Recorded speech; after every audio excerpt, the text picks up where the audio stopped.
Florence et Maurice Benatia sont éleveurs de brebis viande à Ivignac-la-Tour, dans les Côtes-d'Armor.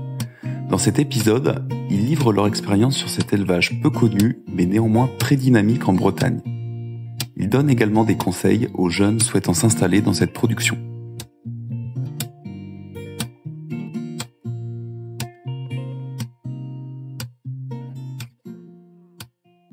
Bonjour à tous les deux. Pour commencer, est-ce que vous pouvez présenter votre exploitation, donc la SAU, l'historique, le nombre de bêtes, etc. Ouais. Écoute, nous on s'est installé. D'abord bienvenue et bonjour, bienvenue. Ravi de pouvoir parler de la production ovine. Donc nous on s'est installé en 2012 en fait. On a repris la suite de l'exploitation des parents en Florence, qui était déjà en ovin en fait. Donc ici, de base, on avait une SAU de 60 hectares. Il y avait 700 brebis. Et je peux aller directement en 2016 en fait, pour aller assez vite. En 2016, on a eu l'opportunité de reprendre 45 hectares, ce qui fait qu'on est monté à 105 hectares de SAU, et on a stabilisé notre cheptel aux alentours de 650 brebis. On a baissé un petit peu parce qu'on manquait de place et on trouvait par rapport à l'autonomie qu'on visait, que c'était plus cohérent dans notre démarche. Ouais. On peut parler un peu des races de brebis qu'on a, si tu veux, Flo. Ouais. Donc en fait ici nous sommes sur un système de croisement F1 entre la Romanov et l'Île-de-France.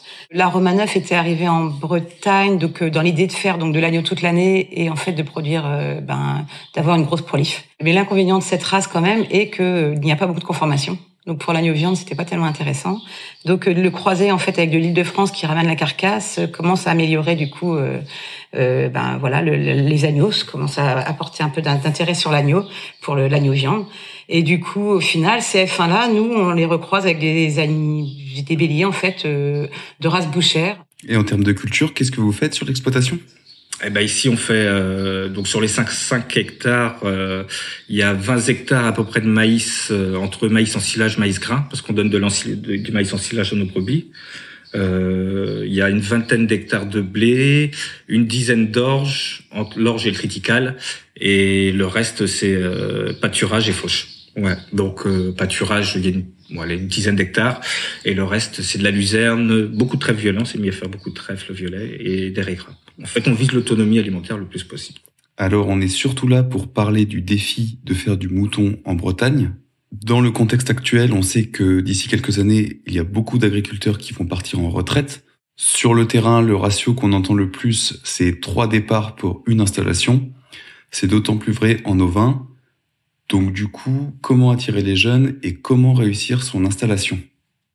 En fait, je vais pas contredire complètement ce que tu dis, mais j'ai apporté un petit éclaircissement, on va dire. Je m'occupe de tous les éleveurs Bretagne au sein de notre coopérative Terrena. Par rapport aux installations d'élevage ovin, la Bretagne, parce que Terrena, c'est quand même la coopérative de tout l'ouest de la France, quasiment, en ovin. Et la région Bretagne fait figure d'exception quasiment au sein de la coopérative, parce qu'on a une filière, on a un dynamisme d'installation qu'on ne connaît pas dans les autres régions.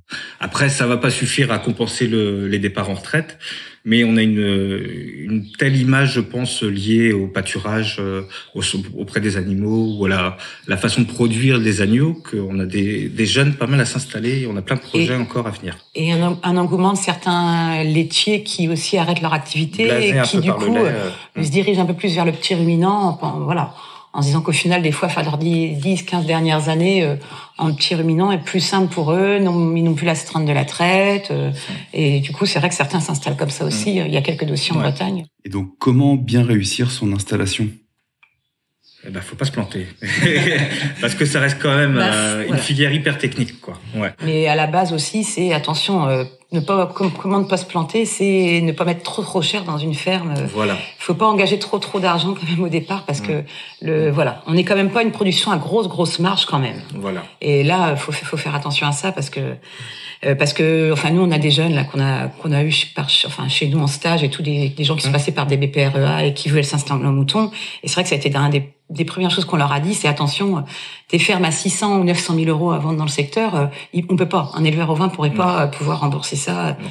où ce serait vraiment, où faudrait vraiment pour produire à outrance et ce serait trop de travail pour une personne, parce que bien souvent c'est des projets tout seuls et c'est pas possible. En fait, il faut essayer d'avoir un système où le pâturage est comme autour de l'exploitation, pouvoir le sortir le plus possible les brebis, et avoir comme aussi des surfaces pour tendre un peu sur l'autonomie, quoi. Parce que le fait de tout acheter, on s'en rend compte au jour d'aujourd'hui, par exemple, au coût des matières premières, c'est pas viable, quoi.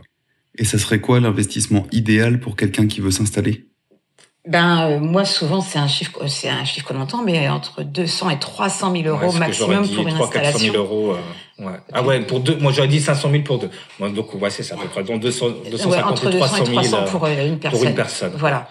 Non, parce que, souvent. Et avec 250, 300 brebis, quoi. Ouais. Tu disais tout à l'heure, Maurice, que c'est une production très technique. Cependant, il n'y a pas beaucoup d'acteurs sur le terrain, il n'y a pas beaucoup de techniciens ni de formation. Alors, comment peuvent faire les jeunes pour acquérir des connaissances dans cette production ? Donc oui, les étudiants, c'est vrai qu'on reçoit des fois des étudiants qui sont intéressés par la filière ovine, mais qui ne connaissent rien, qui n'ont rien comme très peu en fait dans leur cursus scolaire en Bretagne. Donc ils sont souvent obligés de s'expatrier hors Bretagne, et c'est dommage parce qu'on est une filière dynamique. Il manquerait dans les lycées agricoles des représentants ou des professeurs qui soient vraiment intéressés par la production ovine et l'apprentissage de la production ovine auprès des étudiants. Même par un CS ovin en fait. Il en existe hors Bretagne, donc on sait que certains jeunes passent, parce que c'est quand même intéressant pendant 1 an d'avoir intégré une formation qui soit entièrement dédiée aux moutons. Ah oui, c'est technique, que ce soit sur l'alimentation, la reproduction, la mise à la reproduction, la préparation, sur la contention, tout ça, c'est bien de le voir d'abord à l'école, derrière une table et une chaise avec des schémas et des fiches, quoi, parce que c'est important. Donc même si certains lycées quand même en Bretagne, certains lycées ils font les Olympiades On organise, tous les ans les Olympiades. Ouais, je suis président des Olympiades avec les Olympiades des jeunes bergers où on a une sélection régionale et la finale se joue tous les ans au salon de l'agriculture à Paris. Ouais. Okay. Donc c'est des présentations de bêtes comme... Non, il y a plusieurs épreuves théoriques et pratiques, en fait. Ouais. Donc, sur la manipulation, le tri avec, le bâton de lecture électronique, la lecture de boucle, le parage, la morphologie de la brebis, la génétique. Et il y a des épreuves théoriques aussi avec la reconnaissance des races. Il y a plusieurs choses. Non, c'est assez technique. Mais bon, le fait de manque de représentativité dans les lycées agricoles fait qu'on est allé à 3, 4, 5 maximum, je crois que c'est 4 lycées agricoles qui participent tous les ans. C'est dommage qu'il n'y en ait pas plus parce que ça apporte quand même... c'est une pièce complémentaire à un cursus de formation agricole, par exemple. Et dans la continuité de l'installation, donc on l'a dit, c'est une production qui n'est pas très très connue, où il n'y a pas beaucoup de références. Donc ma question c'est, lors de son projet d'installation, comment avoir le soutien des banques ? C'est pas facile, Il y a des banques qui prennent des risques, on va pas dire des risques, mais qui c'est comme c'est une filière qui est un peu méconnue, ils ont pas forcément le recul sur les chiffres et la trésorerie et les retombées économiques. Certaines banques sont en dents de scie en plus, faut avouer, sur des productions comme les nôtres, puisque on n'est pas comme les éleveurs laitiers avec une paye de lait tous les mois, ou des éleveurs de porc qui vendent plus facilement en bande. Cyclique, c'est vrai que pour la globalité des élevages, ils ont en général 2-3 périodes d'agnelage dans l'année, puis ils vont vendre. Donc ce qui fait que du coup, c'est vrai que pour les banques, ils ont du mal du coup après à se replacer. Mais ils suivent quand même les projets. Il n'y a pas de raison qu'ils ne suivent pas. De toute façon, vu la conjoncture, ils vont les suivre de plus en plus. Et on vient d'avoir accès d'ailleurs aux prêts d'honneur de la région Bretagne, ce qu'on n'avait pas avant. Donc ça, c'est déjà une très bonne chose. Ça donne quand même une bouffée d'oxygène aux jeunes qui veulent s'installer. Donc c'est un prêt à taux zéro. Je crois que ça peut monter jusqu'à 50 000 euros. Ouais. Donc c'est déjà un plus et ça prouve la crédibilité du projet, en fait, quoi.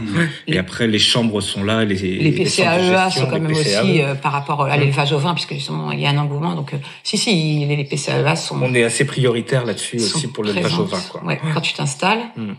Mais c'est vrai qu'il faut penser à tout quand tu t'installes. Oui, voilà, faut vraiment avoir un budget clair et précis pour demander justement toutes ces aides-là quand tu t'installes, quoi. Ouais. Et en parlant d'aide, on a aussi, faut pas que j'oublie quand même parce que c'est important, la coopérative qui peut faire un appui auprès des banques ce qui donne aussi un gage de soutien. Et en plus, on a réussi depuis quelques années à obtenir des grilles tarifaires avec des prix établis à l'année. Voilà. Des prix fixes. Donc ça, c'est vachement important. Et depuis qu'on a ça, on se rend compte que les banques sont quand même plus attentives et sont moins rechignantes à suivre les projets. La question suivante, elle est peut-être plus pour toi, Florence. C'est quand on achète un troupeau, sur quel point faut-il être vigilant d'un point de vue sanitaire ? Ben en fait, à la création d'un troupeau, il y a, je pense, une chose qu'il faut vraiment pas, c'est l'origine en fait. C'est de pas mélanger plusieurs origines. Et je pense que déjà c'est le b.a.-ba quoi. Après oui, quand on peut pas faire autrement, donc en effet, on parlait des banques tout à l'heure. Vraiment, sinon prévoir avec les banques qu'après ton augmentation de cheptel se fasse dans le temps. Négocier avec la banque, en effet, parce que bon, admettons, t'as mélangé deux origines au début, bon, mais après de laisser le temps que les agnelles naissent chez toi. Ça peut être aussi la solution après pour éviter de ramener tous les ans des origines et tous les ans risquer de ramener quelque chose dans une exploitation. Parce que voilà, moi c'est après je le dis pour nous, j'en parle pour nous, mais au final nous de faire nos agnelles, c'est d'éviter tout souci sanitaire, parce que tu rentres déjà des béliers en général, rares sont les élevages qui ne rentrent pas des béliers en plus, donc tu multiplies encore les risques d'origine différentes dans l'exploitation. Donc quand tu peux déjà brider en faisant toi-même tes agnelles, ta suite, faut essayer de penser à ça à chaque fois, quoi. Faut aussi aller voir tes animaux sur place, parce que je pense qu'après faire venir, on fait venir un camion, et non, faut toujours aller quand même voir les animaux qu'on achète, parce que tu peux toujours quand même tomber sur des choses. Tous les éleveurs ne sont pas tous. Faut quand même aller voir sur place. Et une fois que tu t'es rendu compte, toi, faut les rentrer tranquillement dans l'exploitation, mais faut faire attention à ça. Et donc, ce serait quoi les éléments majeurs pour que la filière ovine fonctionne correctement ? Pouvoir avoir de l'agneau toute l'année, donc des moyens techniques, des moyens techniques, des personnes qui peuvent aider les éleveurs, parce que les éleveurs qui sont tout le temps la tête dans le guidon, des fois, faudrait pouvoir prendre un peu de recul. Bien suivre les jeunes qui s'installent, ouais, exactement. Parce que c'est bien gentil d'installer des jeunes, mais le tout est d'être derrière, pouvoir quand même les suivre les premières années pour, en effet, leur donner les bons conseils, et puis. Après, je pense que commercialement, maintenant, on a réussi à fédérer une filière, parce que la preuve en est que maintenant, on a même des opérateurs hors Bretagne qui viennent chercher des agneaux en Bretagne. Comme quoi, l'agneau de Bretagne fait des envieux ailleurs, quoi, parce que on a réussi à relever un peu le défi de la production ovine. Je vois sur la coopérative, on a une augmentation de 18% par rapport à l'année dernière en production. Donc c'est énorme. On commence à parler de l'agneau breton. Donc du modèle breton. Et pour finir, si vous aviez quelque chose à dire à un jeune qui souhaite s'installer, qu'est-ce que ce serait ? La filière ovine, on y croit, il y a de l'avenir. Après, faut être bon techniquement, on va dire. Qu'est-ce qu'on pourrait dire à un jeune ? On va pas dire fonce, mais si fonce, mais réfléchis bien, entoure-toi. Ouais. Faut pas hésiter à faire des stages, à aller comparer les systèmes, à se déplacer et à questionner. Faut pas hésiter. On est là. Faut être curieux et quand tu trouves une ferme, quand tu as l'idée sur un endroit où tu vas faire, penser à quel système tu veux mettre en place. Parce qu'en fait, c'est ça. En fait, je pense que si tu l'as réfléchi en amont, ça va aller tout seul après. Si tu t'es bien posé les questions avant de t'installer. Mais c'est pour ça. Donc, faut bien réfléchi. Faut pas se lancer paf dans le mouton en se disant sa vie d'amour et d'eau fraîche. Parce que, ou pas d'amour et d'eau fraîche, mais d'herbe et d'eau fraîche. D'herbe et d'eau fraîche. Mais non, parce que c'est ça, en fait, voilà. C'est une production assez chronophage, donc si tu y vas par contrainte, c'est pas la peine. Faut vraiment que ce soit un truc qui soit bien cohérent, bien réfléchi, où tu dises, même si j'ai du boulot, de toute façon, ça me plaît, et c'est comme ça que je voulais faire, et c'est pas grave, on y va. Parfait. Écoutez, merci beaucoup. Merci à tous les deux. De rien. De rien, merci.